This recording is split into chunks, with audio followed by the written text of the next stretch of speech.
Welcome to Craig's Gun Channel. Today we're going to cover the SIG 238. SIG announced the 238 at the 2009 SHOT Show. It was designed with the idea to bring a high-quality, all-metal framed concealed carry option to compete against the Ruger LCP and Kel-Tec P3AT types of pistols that were becoming very popular at the time. It's a 380 ACP micro-compact size pistol that holds 6 rounds in the magazine, plus 1 in the chamber with an extended 7-round magazine available. In operation, it's a single-action only pistol with function and controls patterned after the 1911, just scaled down in size. Originally, it was available in either a matte black finish or a two-tone silver and black combination with either standard sights or optional night sights. Since then, it's blossomed into a large product line with a variety of finishes and styles, with night sights now standard. Let's take a closer look. And as always the case, before working on any firearm, we need to make sure it is free and clear of any ammunition. So first of all, we'll take the magazine out. Magazine is free and clear. And as we can see, the chamber is free and clear.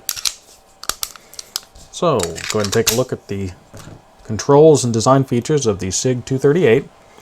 The SIG 238 is a hammer-fired, single-action only pistol. It does have a safety. This down is fire. Safe is up. It can be carried with the hammer cocked and the safety engaged to make it ready for fire at a moment's notice. It's what would be termed as the cocked and locked. So basically in this configuration, you just have to pull the safety down and then you could pull the trigger to fire the weapon. The slide lock right there is engaged by the magazine so that on the last round, the slide lock will engage this cutout in the slide to lock the slide back. To release the slide, you would just pull down on that lever, like so. And the magazine release is right here. You would simply push in on that magazine release to release the magazine. So those are the main operating controls. None of them are ambidextrous, so it's set up for right-handed use only. It does have 3-dot tritium night sights. The rear is adjustable for windage. The front is dovetailed in, so it can be replaced also. The slide lock also doubles as the takedown pin. It protrudes on the other side of the firearm, so you could push in on that to help in disassembly. So we'll go ahead and take a look at disassembly. So the first thing is make sure the magazine is out.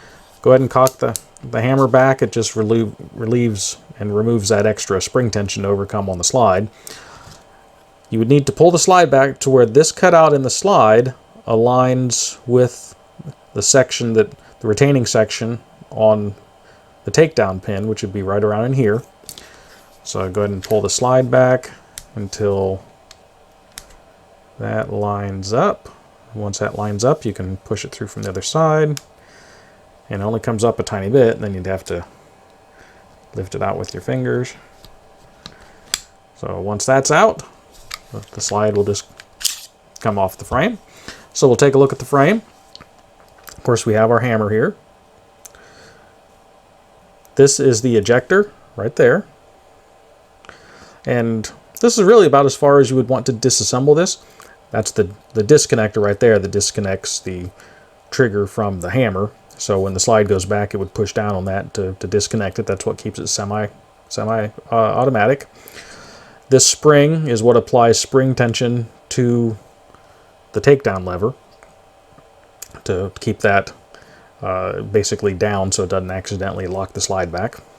That spring can lift out. It just lifts out. So you want to make sure not to get that caught on anything, because if it pops out, it's pretty small and can disappear on you. The ejector is spring-loaded, so it is an interference fit with the magazine. So when you're putting it back together, as you can see, that hits, so you have to push that down to reassemble it. But that's pretty much it as far as with the frame. Any further disassembly should be done by a qualified gunsmith or someone familiar with this platform.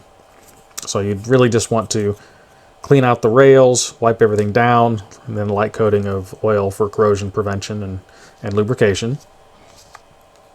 on the slide, we have our recoil spring and guide rod assembly. And it is a non-captive spring, so when you go to remove it, make sure it doesn't get away from you. So to remove it, you would simply push forward and lift up. So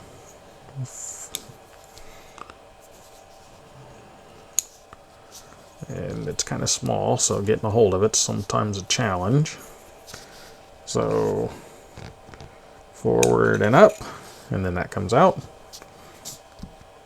And of course the spring comes off the guide rod. The guide rod has this little cutout here that has to go against the barrel when you're reassembling it. The barrel itself achieves lockup through the squared shoulders on the block on the barrel. And the way it unlocks is that section here, which is the guide rod goes in, or the locking pin rather, would go into there, and on recoil, as the slide goes back, it will pull the barrel down, and then that allows it to recoil, and then it would go back up and lock in. So to remove the barrel, you just lift it up and out.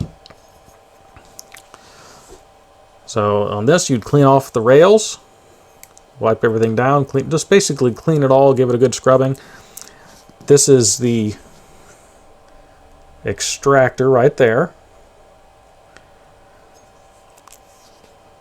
Firing pin right there that the hammer hits, then it would protrude and fire the weapon. Now this back plate is easily removable to be able to access the firing pin and the extractor, and the way that works, it's spring tensioned, so you would just push in on that, and then this back cover plate comes off. So just get something appropriately sized to be able to push in on that, and then it slides off. Now it is all spring loaded, so once you start it coming off, kind of keep track of all the parts.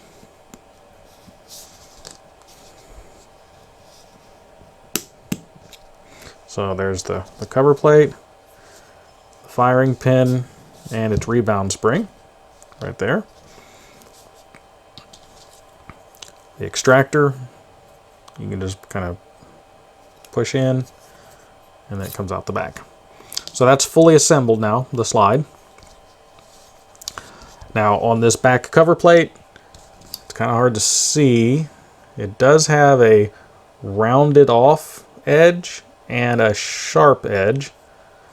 The sharp edge is what goes toward the gun. The rounded off edge goes toward the back of the gun. And then of course it is rounded. The rounded part goes in first. So for reassembly, once you clean everything out, put the spring back on the firing pin, and it goes into the center hole, the same, just how it came out. The extractor, once it's cleaned off and everything, you would slide it back in.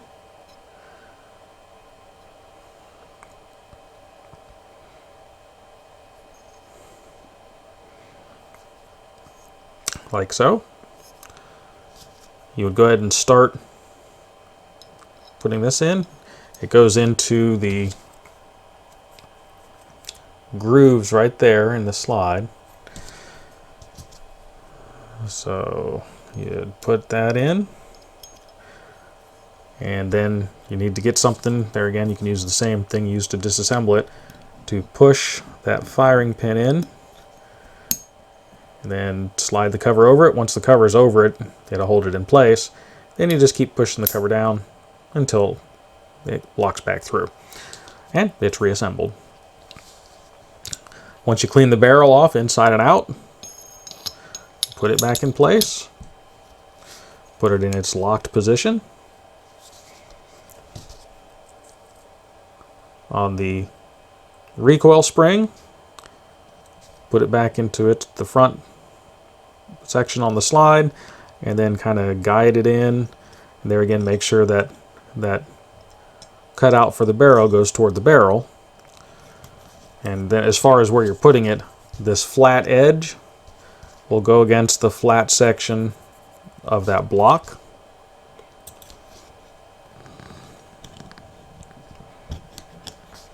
So it's just like that.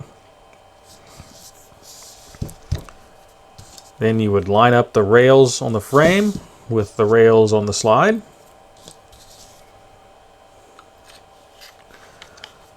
And there again, as I pointed out, you need to push that ejector down.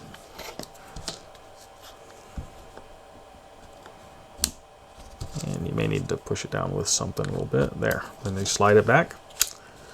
Now, once you get pushed this far back, then you line up that lug that's on the bottom of the barrel with the hole for the assembly pin. And once that's lined up, you can put the pin in to hold the barrel in place. Then you go ahead and slide the rest of the way back until that disassembly notch is lined up with the catch on the pin.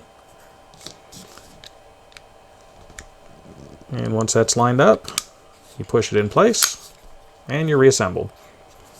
You want to do a function test.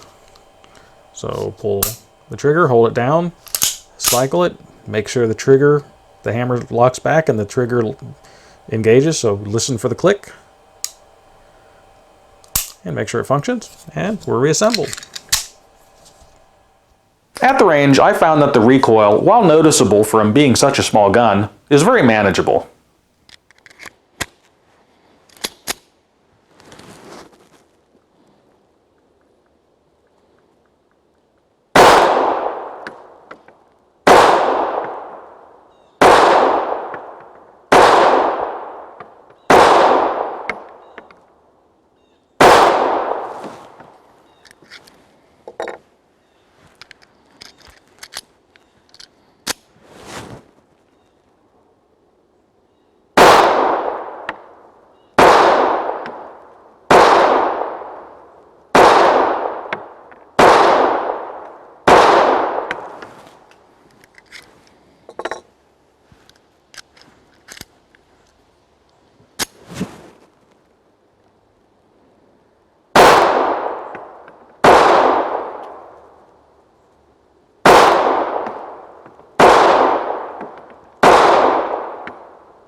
The 238 is classified as a micro-compact pistol, and due to its short sight radius and small size, long-range accuracy may be a challenge.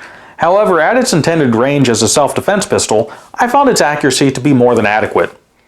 My only real concern with the pistol is that its single-action only operation means that you have to either carry with the hammer down, which would require slide or hammer manipulation to put it into action, or carry it cocked and locked, which due to its small size I found I'm not really comfortable doing.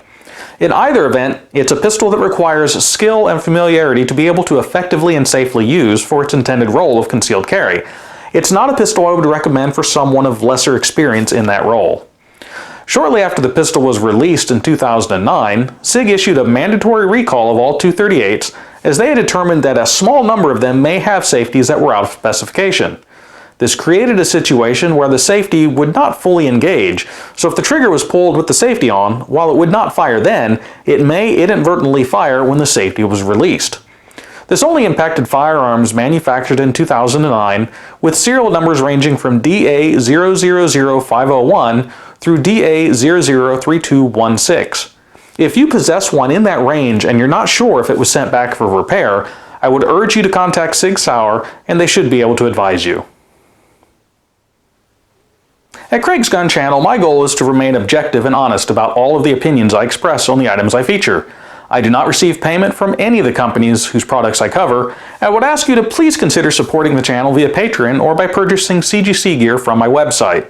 Links are in the description, and I appreciate your viewership.